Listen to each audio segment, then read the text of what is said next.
reply, you decided to show up at the Prophet headquarters begging on your hands and robes for an interview with me today. Well, I was sitting in my office when I was delivered a vision by the inner eye that disclosed to me that Headmaster McGonagall was considering stopping the funding to the divination department of Hogwarts, almost as if it was the drama department of a Muggle school, and I knew that it was my role to defend the integrity of the divination department, especially since I've recently discovered a new star sign, and yes, thank you. We will get around to addressing that star sign controversy in just a minute, but first, according to some of my outside sources, I do believe that you were in fact not told by your said inner eye, but instead by Minerva McGonagall herself, who simply came into your office and told you that your subject was lacking funding and would be likely taken out of the curriculum. Have you got anything to say on that? Well, yes, I had seen it coming, as I had been gazing into my crystal ball, and my inner eye had been tingling with suspense all day, and yes. Right, well, moving on. Would you like to describe to me your relationship with Headmaster McGonagall? Well, we never really saw eye to third eye, but I will forever be indebted to her, as she did save me from that pink, evil ministry troll in 1995, when I was cast out of my job simply for spreading the knowledge of the stars. No! You can't do this to me! Hogwarts has been my home for over 16 years! You can't do this! Actually, you'll find that I can! Oh, Sybil, no, it's gonna be okay. Is there anything that you would like to say to me, Minerva? Oh, there's plenty that I would like to say to you, Umbridge. Ladies, please, I ask that all staff return inside the castle immediately.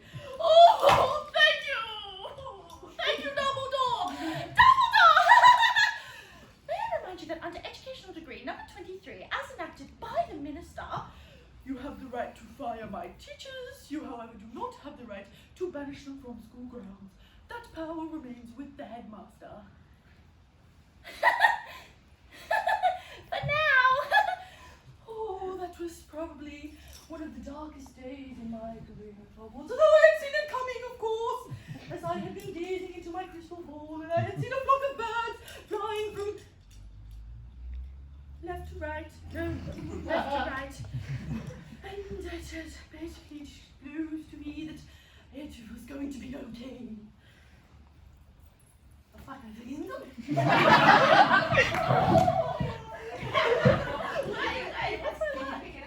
Yeah, I can. Oh, okay, yeah, that's fine. Right. Wait, no. Okay, so can I just restart that line? And I'd been gazing into my crystal ball the night prior, and I'd seen a flock of birds flying from left to right, and I had known it was going to be okay. Although I already knew, because it has been written in the stars. Yes, the stars. We will get around to that controversy in just a moment. But first, Dumbledore was there too, huh? Oh, he is a very interesting man. I've gone into detail further than anyone before in my book, The Life and Lies of Albus Dumbledore, published and written by Reader's Theatre Publishing. Tell me, Sybil, what was your relationship with the infamous Mr. Albus Dumbledore like? Well, it was a dark and stormy night. Oh! Is there anything that you would like to add to this interview, Miss Trelawney? Yes, well, you know, Albus, I have got the vision, just like my great-great-great-great-great-great-great-grandma Cassandra. Yes, I have. Well, equipped with the knowledge of your family tree after the past 40 minutes of this interview. But I must address the subject at hand. The Dark Lord's power is growing faster every day. And by aligning yourself with Hogwarts, you are automatically opposing those who are actively fighting for his cause. Is this something that you are wary of? Well, as I'm sure you know, Albus, I do have the power of the vision to protect me. Well, I'm quite sure that I'm done with this interview. You will receive an owl in the post regarding the status of this job post in the next 48 hours, but please, Miss Trelawney, do not get your hopes up. Oh, thank you, Albus, that will be much. Oh! The one with the power to vanquish the Dark Lord approaches, born to those who have thrice defied him, born as the 7th month dies and the Dark Lord Lord shall mark him as his equal of all of honor, but he will have power that the Dark Lord knows not, for either must die at the hands of the other, for neither shall live while the other survives.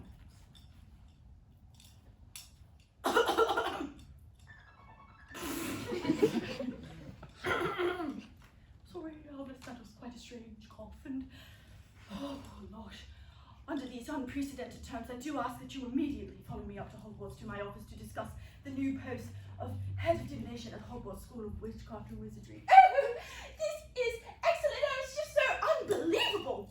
You're the one that single-handedly changed the course of the wizarding world forever. Oh, the paper's going to love this. Well, yes, I suppose so. Although I did not know this until quite recently, when I had an encounter with Mr. Dumbledore's portrait himself, in which he enclosed you this information. Although I guess I had always known as it was written in, yes, the stars, that does give me a great segue into my next subject. Recently you've been scrutinized in the media for claiming that your newest innovation is of the same likeness as that of the Muggle innovation, penicillin. Would you care to elaborate? Well, yes. My newest star sign, the Referendus, is a constellation of which encapsulates people born from September 16th to October 17th. The Referendums are usually known to be generous in the field of job giving. They love divination. They shan't wear floppy hats on Thursdays. And they would never want to see divination cast out of schools. Right. So what you're saying is that people born from September 16th to October 17th love divination, are generous in the field of job giving, and would never want to see divination cast out of schools. Yes! And they shan't wear floppy hats on Thursdays. Does it happen to be any coincidence that your employer, Miss Minerva McGonagall's birthday, happens to fall on October the 4th? Making her a referendum. Whoa! Wow, that is so crazy! I would never have connected those dots. You never know what's going to be written in the stars. Wow, crazy coincidence. It's such a small world. Right. You've likened this to penicillin because, well, my dear, both are accidental, nature-born discoveries that will end up changing their respective field for eternity. How could they possibly be different? Well, one is a Muggle invention that has saved the lives of millions a year, and one is a desperate and pathetic plea to keep your job. So I think that